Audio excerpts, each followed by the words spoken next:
पुरी समुद्र कूल घटिला एक अभावनीय घटना। स्वामींकर द्वितीय पत्नी को धराईदेले महाप्रभु जगन्नाथ।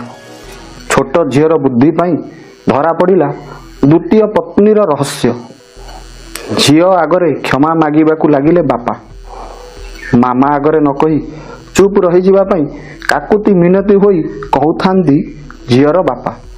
एमिति एक घटना घटी जाइछि पुरी समुद्र कूल बेलाभूमि रे, आउ ताहा पुणी नुआ वर्ष रे। तेबे कौन होइथिला समुद्र कूल रे 3 दिन तले? तेबे कौन होइथिला समुद्र कूल रे से दिन? जगन्नाथ महाप्रभु केमिति धरा पकाइथिले धोखा दिया स्वामी को? आसंतु जानिबा। पुरी स्वर्गद्वार समुद्र कूल जनगहली रे पुरी रहिथिला। आपण माने जानिथिबे वर्तमान पुरी रे लक्षाधिक लोकंकर भिड़ देखिबाकू मिलुछि। महाप्रभु जगन्नाथ को दर्शन करिबा, महाप्रसाद पाइबा एवं समुद्र कूल रे बुलाबुली करी आनंद नेबा समस्त को आनंद देइताए। आउ डिसेम्बर और जनवरी मासरे पुरी रे नाही नथिबा भिड़ देखिबाकू मिले। तेणु तालचेर रे अशोक बाबू पत्नी झियो सह नुआ वर्ष रे पुरी बुलिबाकू जाइतिले। अशोक बाबू तालचेर रो माइन्स रे इंजीनियर भावे काम करती। 2015 मसीह रे अशोक बाबू विवाह करथिले। स्त्री तांकर जगन्नाथ को बहुत भल पाती। सकाळ संध्यारे महाप्रभुଙ୍କ पाखरे दीपटीए जाली देई तांको स्वामींकर दीर्घ जीवन कामना करती।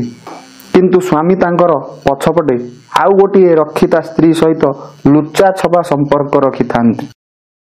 दीर्घ दिनर एही संपर्क धरा पड़िथिला पुरी समुद्र बेलाभूमि रे।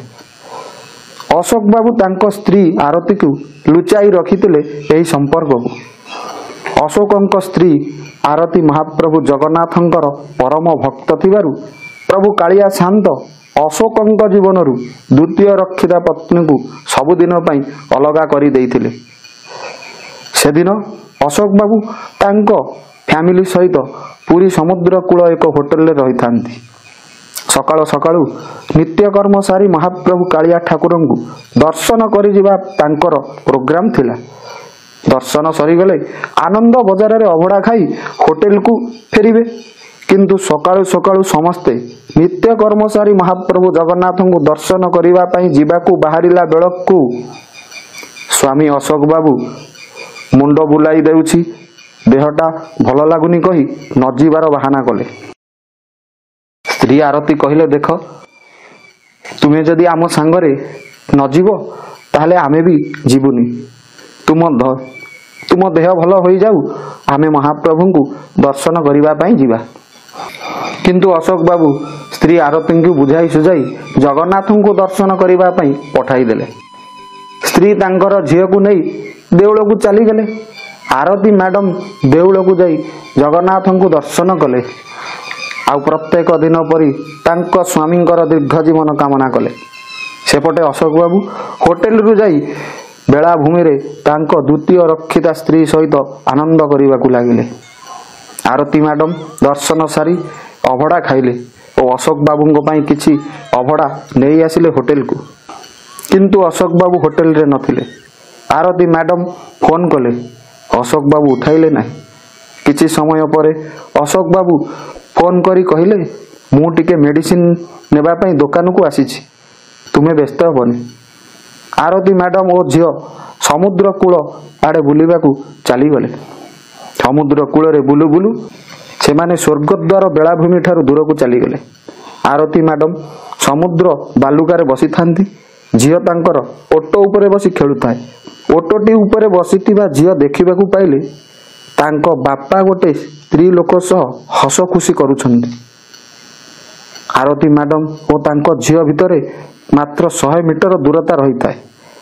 किंतु तांको झियोर नजर जेतेबेले तांको बापांको उपरे पड़िला, से ओटोरु ओह्लाई पड़ी धीरे धीरे बापांको आड़कू चलिबाकू लागिले। आउ देखिले जने स्त्री लोक सहित बापा तांकर आनंद करुछन्ति समुद्रर बेलाभूमि रे। आउ जाई पहुंची गले तांको बापांको पाखरे। अशोक बाबू झियो को देखी चमकी पड़िले। देहरु तांकर गम गम झाल बाहरी आसिला। झियो कहिला, बापा तुमे समुद्र कूल रे ए स्त्री सह कौन करुछ? ଅଶୋକ ଚଟାପଟ ଉତ୍ତର ଦେଲେ, ନା ତ, ମୋ ସାଙ୍ଗରେ କେହି ସ୍ତ୍ରୀ ଲୋକ ନାହାନ୍ତି, ମୁଁ ତ ଏଠି ଏକୁଟିଆ। ଝିଅ ପୁଣି କହିଲା, ବାପା ତୁମେ ପରା କହିଲ ଫୋନରେ ମୁଁ ମେଡିସିନ ଦୋକାନକୁ ଆସିଛି, ପୁଣି କେତେବେଳେ ସମୁଦ୍ର କୂଳକୁ ଆସିଲ? ଓହୋ, ତୁମେ ତାହେଲେ ଆମକୁ ମିଛ କହି ଆସିଛ। ରୁହ, ମୁଁ ମାମାଙ୍କୁ ଡାକୁଛି। ଅଶୋକ ବାବୁଙ୍କର ପାଟିରେ କିଛି ଉତ୍ତର ନଥିଲା। ସେହି ସମୟରେ ଗୋଟେ ଲୋକ ଆସି ଅଶୋକ ବାବୁଙ୍କୁ ଏକ ଶକ୍ତ ଚାପୁଡ଼ା ଦେଲା। କହିଲା, ଛି ଛି, ତୋ ଭଳିଆ ଲୋକ ମୁଁ ସଂସାରରେ ଦେଖି ନାହିଁ। ଅରେ ତୁ ଏତେ ଲଜ୍ଜା ବେଶରମ, ତୋ ସ୍ତ୍ରୀକୁ ଠକି ଗୋଟେ ପର ସ୍ତ୍ରୀ ସହିତ ଆସି ସମୁଦ୍ର କୂଳରେ ଆନନ୍ଦ କରୁଛୁ। ତୋ ସ୍ତ୍ରୀ ଯଦି ଏକଥା ଜାଣିବ ତା ଅବସ୍ଥା କ'ଣ ହେବ? ତୋ ସ୍ତ୍ରୀ ତୋତେ ବହୁତ ଭଲ ପାଏ, ସବୁବେଳେ ତୋର ମଙ୍ଗଳ କାମନା କରି ଠାକୁରଙ୍କ ନିକଟରେ ଦୀପ ଜାଳି ତୋର ଦୀର୍ଘ ଜୀବନ ପାଇଁ କାମନା କରେ। ଏଭଳି ସ୍ତ୍ରୀକୁ ତୁ ଧୋକା ଦେଇ ମିଛ କହି ଆସି ସମୁଦ୍ର କୂଳରେ ଏଠି ପର ସ୍ତ୍ରୀ ସହିତ ଆନନ୍ଦ କରୁଛୁ। ଏବେ ବି ସମୟ ଅଛି, ସୁଧୁରି ଯା। ଅଶୋକ ବାବୁ ଲୋକଟିକୁ କହିଲେ, ତୁମେ କିଏ ମୋତେ ଚାପୁଡ଼ା ମାରିବାକୁ ଆଉ ଉପଦେଶ ଦେବାକୁ? ଲୋକଟି କହିଲେ, ମୁଁ କିଏ ସେ କଥା ପଛରେ ଜାଣିବୁ, ଆଗ ତୋ ଝିଅର ପ୍ରଶ୍ନର ଉତ୍ତର ଦେ। ଝିଅ ତାଙ୍କର କାନ୍ଦିବାକୁ ଲାଗିଲା। କହିଲା, ବାପା ତୁମେ ତାହେଲେ ପଛରେ ଆଉ ଗୋଟେ ସ୍ତ୍ରୀ ରଖିଛ, ମୋ ମାମାଙ୍କୁ ଠକି ଚାଲିଛ, ମୋତେ ବି ଠକି ଚାଲିଛ। ଝିଅର ଏଭଳି କଥାରେ ଅଶୋକ ବାବୁଙ୍କ ମୁଣ୍ଡ ତଳକୁ ହୋଇଗଲା। ଲୋକମାନେ ଗଦା ହୋଇଗଲେ ସେଇଠାରେ। ଏଭଳି ଭିଡ଼ ଦେଖି ଅଶୋକ ବାବୁ ତାଙ୍କ ଝିଅକୁ କୋଳେଇ କାଖେଇ ନେଇ ଆସିଲେ ରାସ୍ତା ଉପରକୁ। କହିଲେ, ମୋ ସୁନା ଝିଅ ପରା, ଏ କଥା ତୋ ମାମାଙ୍କୁ କେବେ କହିବୁନି। ସେ କଥା ଜାଣିଲେ ଆତ୍ମହତ୍ୟା କରିଦେବ। ଦେଖ, ମୁଁ ତୋ ଆଗରେ ହାତ ଯୋଡ଼ି କ୍ଷମା ମାଗୁଛି, ମାମାଙ୍କୁ କହିବୁ ନାହିଁ। ମୁଁ ତୋତେ କଥା ଦେଉଛି, ଜଗନ୍ନାଥଙ୍କୁ ସାକ୍ଷୀ ରଖି କହୁଛି, ଆଉ କେବେ ପର ସ୍ତ୍ରୀ ସହିତ ସମ୍ପର୍କ ରଖିବି ନାହିଁ। ସେତିକିବେଳେ ସେହି ଲୋକଟି ପୁଣି ଆସି ସେଠାରେ ପହଞ୍ଚିଗଲେ। ଚାପୁଡ଼ା ମାରିଥିବା ଲୋକଟି କହିଲେ, ତୁମେ ଠାକୁରଙ୍କ ପାଖରେ ଶପଥ ନେଇ କହୁଛ, ତେଣୁ ଜୀବନରେ ଆଉ କେବେ ନିଜ ସ୍ତ୍ରୀ ପିଲାଙ୍କୁ ଠକିବନି କି ପର ନାରୀ ସହିତ ସମ୍ପର୍କ ରଖିବ ନାହିଁ। ତୁମ ସ୍ତ୍ରୀ ପିଲାଙ୍କର ପାଖରେ ତମେ ଅବିଶ୍ୱାସର ପାତ୍ର ହୋଇବ ନାହିଁ। ଅଶୋକ ବାବୁ କାନ ଧରି ଭୁଲ ମାଗିଲେ। କହିଲେ, ମହାଶୟ, ଆପଣ ମୋ ଆଖି ଖୋଲିଦେଲେ। ମୁଁ ମୋ ଜୀବନ ଭିତରେ ଆଉ କେବେ ଏମିତି ଭୁଲ କାମ କରିବି ନାହିଁ। ହଁ, ମୁଁ ଆରତୀଙ୍କୁ ଭଲ ସମୟ ଦେଖି ମୋର ଏହି କଲା କାର୍ଯ୍ୟ ପାଇଁ କ୍ଷମା ମାଗି ନେବି, କିନ୍ତୁ ବର୍ତ୍ତମାନ ତାଙ୍କୁ ଜଣାଇବେ ନାହିଁ। ଲୋକଟି କହିଲେ, ଏବେ ଚାଲ ତୁମ ସ୍ତ୍ରୀଙ୍କ ନିକଟକୁ ଯିବା। ଅଶୋକ ବାବୁ ତାଙ୍କ ଝିଅ ଓ ଲୋକଟି ଯାଇ ଆରତୀଙ୍କ ନିକଟରେ ପହଞ୍ଚିଲେ। ସେତେବେଳକୁ ଆରତୀ ମ୍ୟାଡ଼ାମ ତାଙ୍କ ଝିଅ ପାୟଲକୁ ଖୋଜୁଥାନ୍ତି। ଅଶୋକ ବାବୁ ପାୟଲଙ୍କୁ ପାଖରେ ପାଇ ଆରତୀ ମ୍ୟାଡ଼ାମ ଖୁସି ହୋଇଗଲେ, କିନ୍ତୁ ପ୍ରଶ୍ନ କଲେ, ତୁମେ ପରା ମେଡିସିନ ଆଣିବାକୁ ଯାଇଥିଲ, ଆଉ ଏଠାରେ ଝିଅ ସହ କେମିତି ଭେଟ ହେଲ? ସେତିକିବେଳେ ଭଦ୍ର ଲୋକଟି କହିଲେ, ମ୍ୟାଡ଼ାମ, ଆପଣଙ୍କ ସ୍ୱାମୀଙ୍କର ଦେହ ଟିକେ ଖରାପ ଥିଲା, ଏବେ ସେ ପୁରା ସୁସ୍ଥ। ସେ ତୁମକୁ ଓ ଝିଅକୁ ଖୋଜି ଖୋଜି ଆସୁଥିଲେ।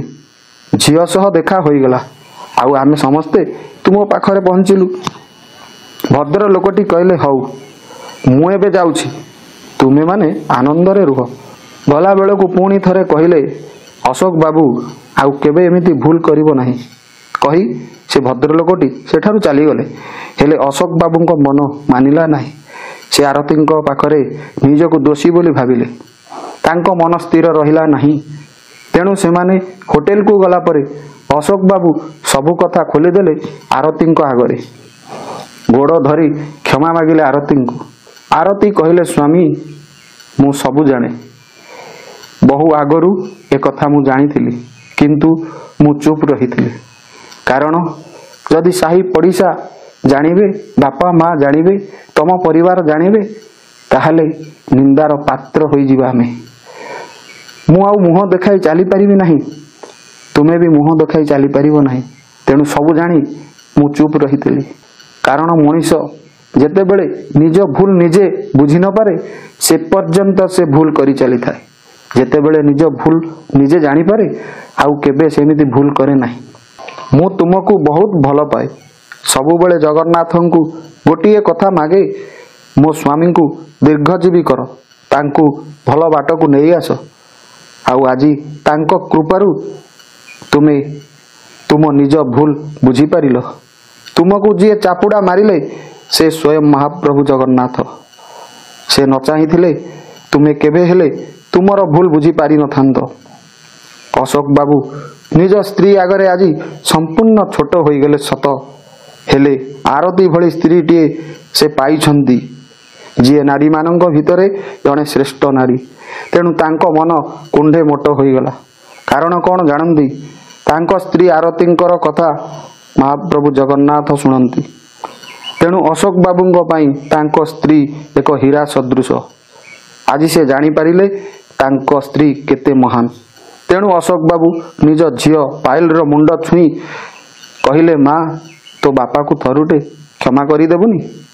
ଝିଅ ପାୟଲ ହସିଦେଲା। ସମସ୍ତଙ୍କ ମନରେ ଆନନ୍ଦ ଖେଳିଗଲା। ପରଦିନ ସକାଳୁ ସପରିବାର ମହାପ୍ରଭୁଙ୍କୁ ମନଭରି ଦର୍ଶନ କଲେ। ଅଶୋକ ବାବୁ ପ୍ରଭୁଙ୍କୁ କହିଲେ, ଠାକୁରେ, ଆପଣ ମାନବ ରୂପରେ ଆସି ମୋତେ ଉଚିତ ଶିକ୍ଷା ଦେଇ ମୋ ସଂସାରକୁ ରକ୍ଷା କଲେ। ତେଣୁ ମୁଁ ଆପଣଙ୍କ ଚରଣ ତଳେ ସର୍ବଦା ଋଣୀ ହୋଇ ରହିବି। ଆଉ ଯେଉଁ କଥା ଦେଇଛି ତାକୁ ପାଳନ କରିବି। ପ୍ରତ୍ୟେକ ବର୍ଷ ମୁଁ ଏହି ଶ୍ରୀକ୍ଷେତ୍ରକୁ ଆସି ଆପଣଙ୍କୁ ଦର୍ଶନ କରିବି ମୋ ପରିବାରଙ୍କ ସହ। ଆଉ ଆପଣଙ୍କ ଅବଢ଼ା ଗାଇ କହିବି, ଜୟ ଜଗନ୍ନାଥ, ଜୟ ଜଗନ୍ନାଥ, ଜୟ ଜଗନ୍ନାଥ। ଦର୍ଶକ ବନ୍ଧୁ, ଆପଣମାନଙ୍କୁ କେମିତି ଲାଗିଲା ଏହି ଜଗନ୍ନାଥ ମହିମା କାର୍ଯ୍ୟକ୍ରମଟି? ଯଦି ଭଲ ଲାଗିଥାଏ ତେବେ ଆନନ୍ଦରେ ଲେଖନ୍ତୁ, ଜୟ ଜଗନ୍ନାଥ, ଜୟ ଜଗନ୍ନାଥ, ଜୟ ଜଗନ୍ନାଥ।